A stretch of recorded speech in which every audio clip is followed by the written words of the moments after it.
Please join me in welcoming Dr. Richard Shepherd. Thank you. Thank you very much. Brilliant. I have a hobby of flying light aircraft. And so when Joe said you were right next to Robin Hood Airport, of course I thought, fantastic, this is brilliant, because if I can combine work with flying, then that's even better.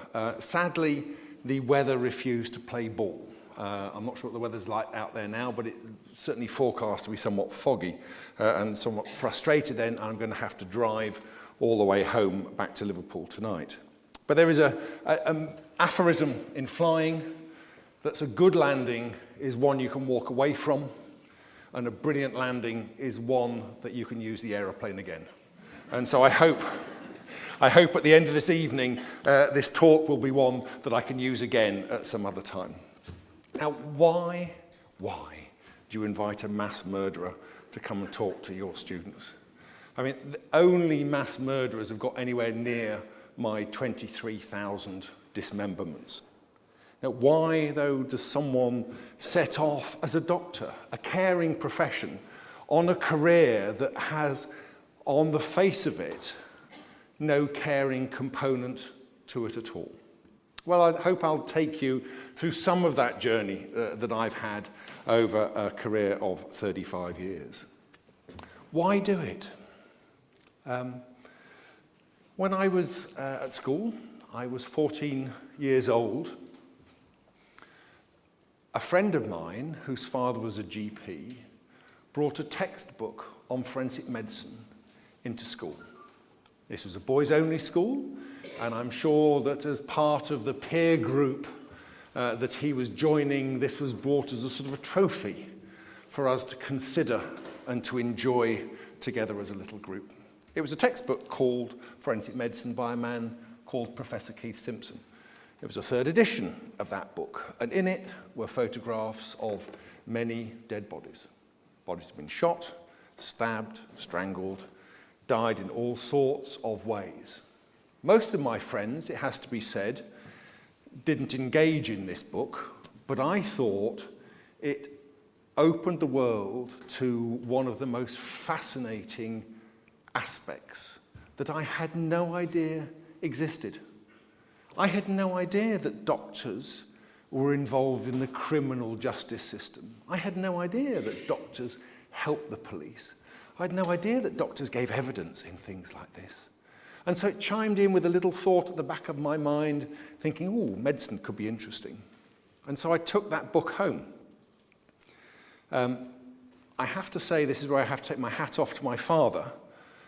Instead of going, oh goodness, what have you brought that book home for? You really shouldn't be reading it at your age. He engaged with me, and we looked at it.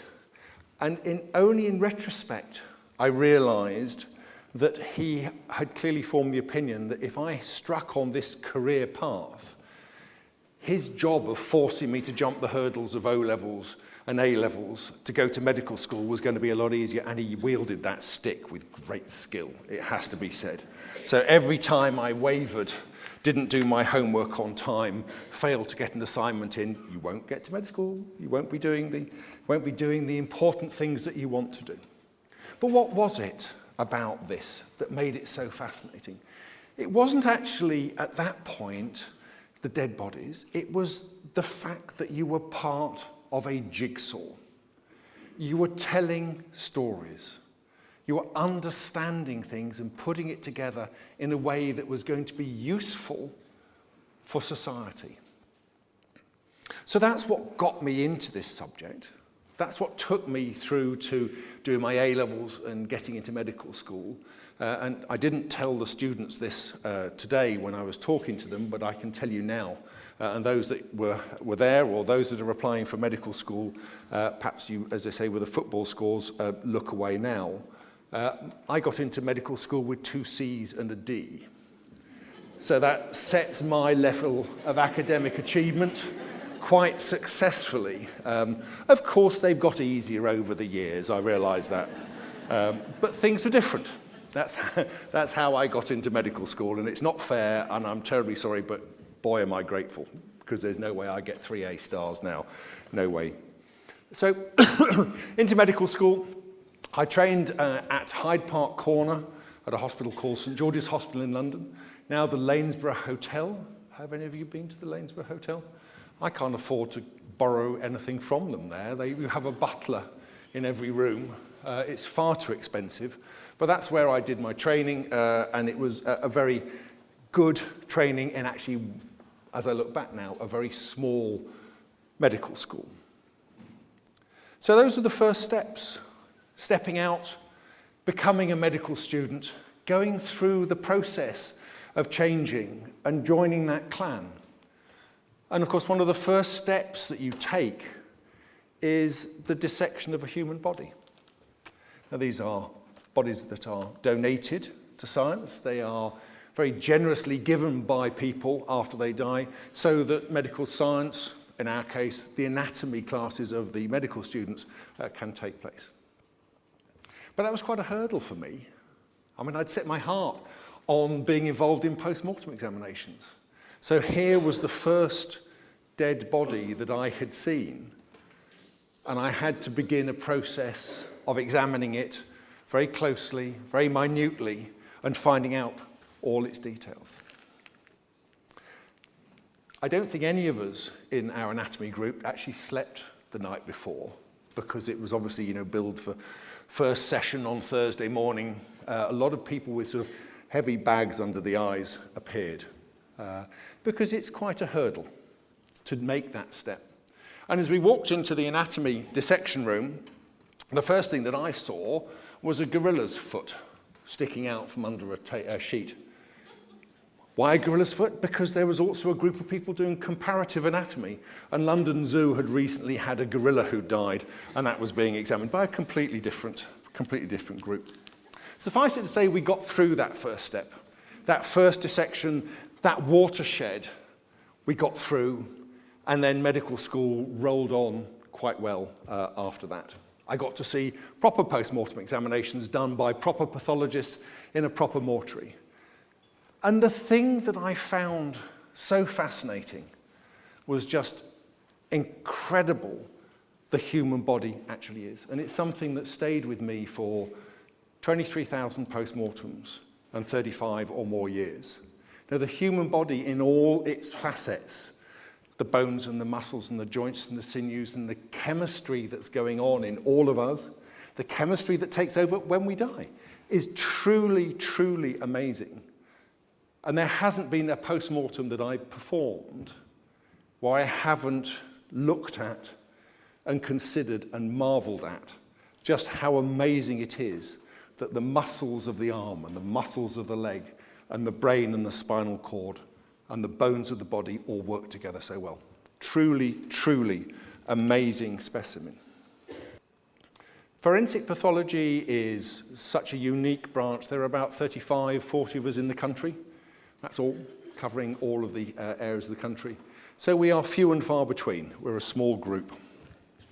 I went to Guy's Hospital once I'd qualified and started working with a man there whose name was Ian West, who was at that point sort of the doyen of forensic pathologists in the country. And I was very lucky to get a job. Fantastic, really exciting department. Lots going on, all sorts of interesting cases happening. And I learned my trade. Now, you'll be pleased to hear that you're not allowed to cut up dead bodies unless you have legal permission to do so. It's not something I can just sort of decide on a Monday morning that I really need to do this. And the people who, in England and Wales, give me that permission are coroners. Can't see, but have we got any coroners in the room? Anyone prepared to admit to being a coroner? No. Good, that gives me a bit of leeway then. Because the coroner has the legal authority. Now, why does the coroner have the legal authority? Why is it that we think society needs to do this terrible thing? Well, because society needs to know why people have died. Society needs to understand, if someone dies suddenly, have they been murdered? Is it natural causes? Have they had an accident? If they had an accident, is it something we can prevent again? So there are good reasons for doing these examinations. Have they been murdered? We need to find out who killed them. Okay? All these things need to be considered when we move into forensic, into legal medicine, looking at things. And I spent the first 2 or 3 years of my training just looking at people who had died naturally, people who had died from accidents, people who had died in unfortunate ways that were not murder. And I started doing cases that were suspicious. Suspicious cases are maybe obviously murder. They may be cases that might be murder. We have a very low threshold, you'd be pleased to hear. So if we find a body somewhere, we actually have a low threshold for treating this as a case that might require further investigation, a suspicious death. And that's the group that is the most fascinating. First case I dealt with was a man who'd been stabbed in the back and was found collapsed in the roadway. Police couldn't quite work out what had happened. He'd clearly been stabbed, he clearly staggered a short distance and clearly collapsed. They had a possible assailant, but couldn't prove it. And that was the end of the case. And then a few years later on, there was a case in almost exactly the same area of someone else, same physical height, same physical build, who'd been stabbed again, only this time he survived. And he was able to identify the man from the first occasion as being the man who had attacked him. So he got away with it once, did it again, but was caught the second time. Question I'm often asked is there a perfect murder? Probably, because we don't know about a perfect murder. That's the point that makes it perfect. It seems to me a slightly circular argument. But it is important to remember that, I often say that even I, if I really put my mind to it, would struggle to perform the perfect murder, something that gives my mother-in-law great confidence, it has to be said. First thing I knew about it was when I was driving home from work, turned on the car radio, and the BBC News was beginning to talk about a serious incident in Hungerford. Now, can I take those of you who are over 25 back to a wonderful time before phones, before mobile phones? Can we just pause and think how wonderful that was? All I had was a bleep, a pager, and that was bad enough. But my pager went off, and I knew when I looked at it, all it tells you, for those of you who are younger than 25, a pager just tells you a number. Doesn't say anything else. And I knew that number was from Berkshire, and I knew that number was going to be from the police station there. Now, at that time, at home were 2 children, 7 and 5 or 6 and 4. I'd have to think and do the sums, but they were young. They were waiting for Daddy to come home. Mummy was working, so I had to go home with the knowledge that I was going to be working on this case overnight, put 2 children to bed, read them a bedtime story, and then as my wife came in the front door, I went out of it. Okay? And I got in my car and I drove to Hungerford. And I'd just like, if I may, just to read you a little bit from my book that just covers that time. The CID had instructed me to leave the M4 at junction 14 and wait on the slip road for my police escort. A few moments later, a police car slid alongside mine and 2 grim faces turned towards me. They offered no greeting. Dr. Shepherd, I nodded. Follow us. Of course, I'd been listening to the radio all the way, and I already knew that the massacre had ended with the death of the gunman. He was 27-year-old Michael Ryan, who, for no reason anyone could discern, had roved Hungerford armed with 2 semi-automatic rifles and a Beretta pistol. He was dead now, either because he had turned the gun on himself or a marksman had saved him the trouble. Reporters were excluded, the injured had been taken to hospital, residents were indoors, and the town had been left to the police and the dead. We passed through a roadblock, and I followed the police car very slowly along eerily empty streets. The last long rays of evening summer sun were passing across this ghost town, bathing it in a benign, warm light. Anyone alive was inside their home, and there was no sense of their presence. No car moved apart from our own. No dog barked. No cat prowled. The birds were silent. We twisted and turned through the town's small suburbs, and we passed a red Renault askew at the side of the road. A woman's body was slumped over the wheel. Further on, we turned into Southside, where the smouldering remains of Ryan's house were present on the left. The road was blocked. A police officer's body sat motionless in his squad car. The car itself was riddled by bullet holes. A blue Toyota had collided with it, and inside, another dead driver. An elderly man was lying by his garden gate in a pool of blood. On the road, an elderly woman, face down, and I knew that this must be Ryan's mother. She lay outside her burning house. Further on, there was a man on the path, dog lead in his hand. The juxtaposition of that almost dark August evening between the quotidian streets and the extraordinary random acts of killing that had taken place there was quite frankly surreal. Nothing like this had happened in the UK before. At the police station we halted. My door slammed, then the officer's door slammed, and after that there was a heavy silence returned to smother Hungerford. It was a few years before I was to hear that silence again, the silence that follows horror. Usually, at the scene of a homicide, it's quite noisy. Uniformed officers, detectives, crime scene investigators, police rustling paperwork, taking pictures, talking on phones, guarding the door. But the enormity of that day's events seemed to have frozen Hungerford into a state that I can only compare with rigor mortis. Police station was more of a police house, and anyway, it was being refurbished. Lumps of plaster on the ground, wires hanging. I must have been greeted. I must have shaken hands, but it seems to me, looking back, this was carried out in complete silence. It was soon completely dark, and I was in a police vehicle heading for the school where Michael Ryan had barricaded himself and then died. We glided very slowly down the still streets, headlights picking up a crashed car, its driver clearly visible, motionless. Once again, I climbed out to look. The light from my torch slid over the feet, the torso, the head. Well, there was no doubt why he'd died. We stopped at another car, another couple more. Gunshot wounds were different in each case. Some people had been shot once, some people had been shot again, and again, and again. Recovery vehicles were waiting unobtrusively to take away the crashed cars when the police had documented them and removed the bodies. I turned to the officer driving me. My voice hit the silence like breaking glass. There's no need for me to see any more bodies in situ. No doubt how they died. I can deal with it all in the post-mortem. We need you to look at Ryan, though, he said, and I nodded. At the John o' Gaunt school, there were many more police officers. I was briefed downstairs. He told us he had a bomb. We haven't searched him yet because we were worried it would detonate if we moved him.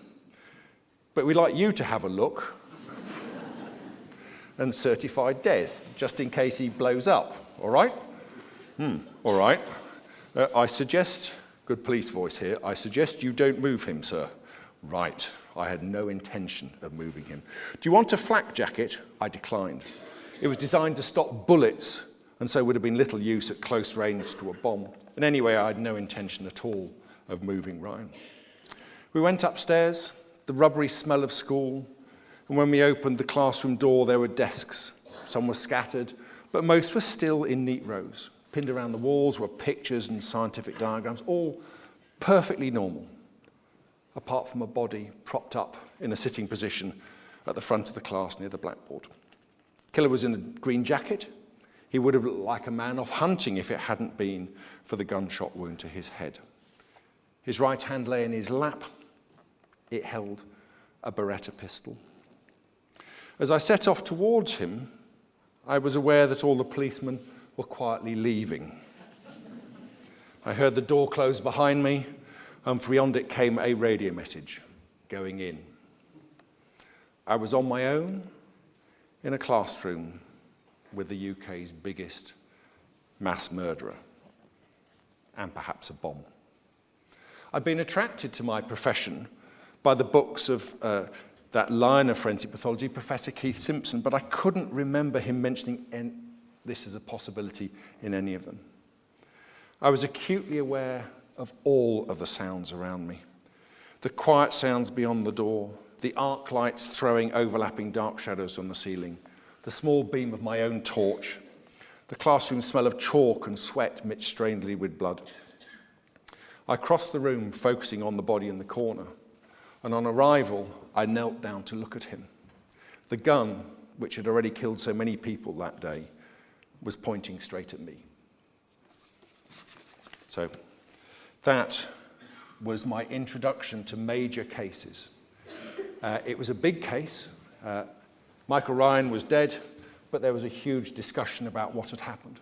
And it took us some time then to process and identify and document all of the injuries to all of those bodies.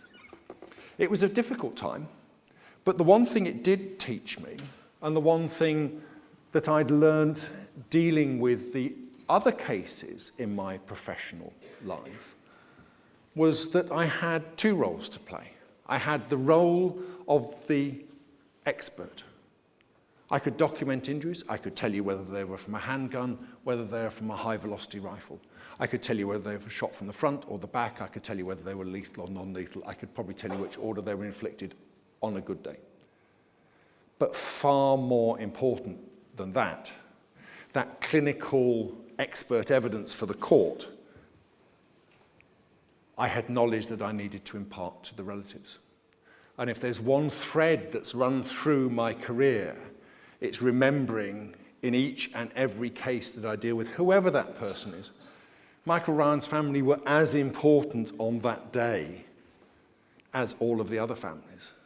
The knowledge about how their relative had come to die. Why is that important? It's important because the truth of these events, whether it's a natural cause, whether it's an accident, whether it's a murder, is really important to the grieving process that the people will have to go through. But courts are not always stuffy. I remember very clearly at the Old Bailey once, standing in court number 1, which is one of these iconic courts. It's wood-panelled, it's quite dark. The witness stand actually has a cover over the top of it. And you've taken the oath to tell the truth, the whole truth, and nothing but the truth. And an argument broke out. Well, I'm sure it was called a discussion between the legal representatives about someone objecting to what the other one had said. Now, normally in these situations, the pathologists or the witnesses are sent out of court. I was left, for some reason, standing in the witness box, rather isolated, wondering what was going on. And as the arguments went backwards and forwards, I rather lost focus. And I sort of drifted away a bit, to come back, rather like the film set, to a voice saying, "Dr. Shepherd, Dr. Shepherd." And I turned to the man with the long wig and the red gown, sitting in the judge's chair, and I said, "Yes, my love?" Now, I have to say, I've never stopped courtrooms before, but that was a moment when I thought I can do one of two things. I can apologise, or I can keep going. And I thought, just keep going, Shepherd, because it's the only way out of this awful situation. Because I've been very lucky. I've worked all over the world. I've been to Zambia. President Kawanda's son managed to kill someone, and that was interesting, to work with the president of the country breathing down your neck to say that his son wasn't the cause of the death. I've been to Nigeria, where a man called Chief Abiola, who had been deposed and then was being reinstated, dropped dead with all the suggestions of poisoning. Fortunately, he dropped dead in front of the American ambassador to Nigeria, which made the truth of exactly what happened somewhat easier. The main difficulty there was he was so fat we couldn't get him in the aeroplane to fly his body to where we wanted to perform the examination. And he had such severe heart disease, that's what caused him to collapse. And I went and talked to his children and said, "You guys, your dad's died from natural causes, but you really need to go and get some tests done." And 2 out of the 6, even though they were in their 20s, 30s, already had high blood pressure. So sometimes the forensic pathologist can do good things, can help other members of family.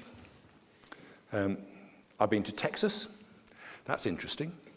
Very different place to go to. And I've just come back from Australia, where a man has served 18 years in prison for a murder that it really doesn't look as though that he committed. So it's been a fantastically exciting and varied and different career. I always used to boast, and maybe that's not the right word, but I always used to boast that I would get up in the morning and really not know which country I was going to go to bed in, because the job would turn on a pin.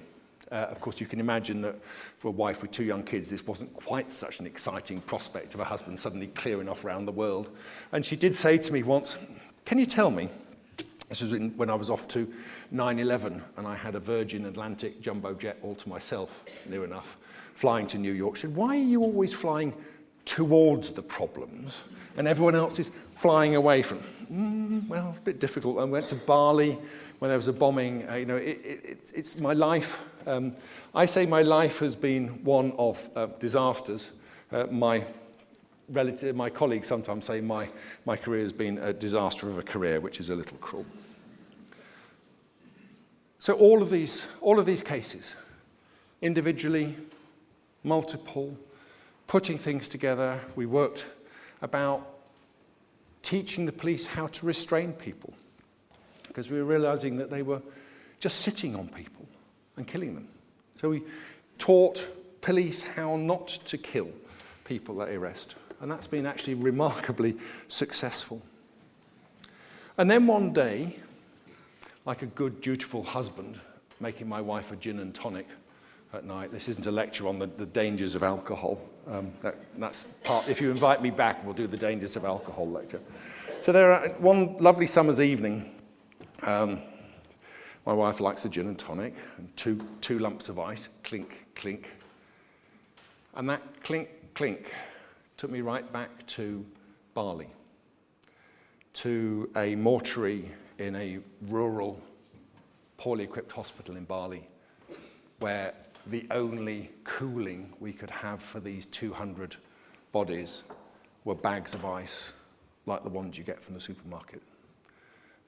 I still can't go to Sainsbury's, but there are other supermarkets, I have to say, I suppose, and buy bags of ice. I have to freeze my own now, because taking ice out of those bags and dropping it into the gin and tonic triggered in me a very severe acute anxiety. So acute that I was off work for 6 months and needed treatment with both chemicals, so I was taking an antidepressant, and also what's called now the talking therapies. And I got to see a lovely lady, a lovely psychologist, to talk about my issues. And I knew it was going to be successful when I drove up to her house and I saw that this psychologist lived in a house called Wits End.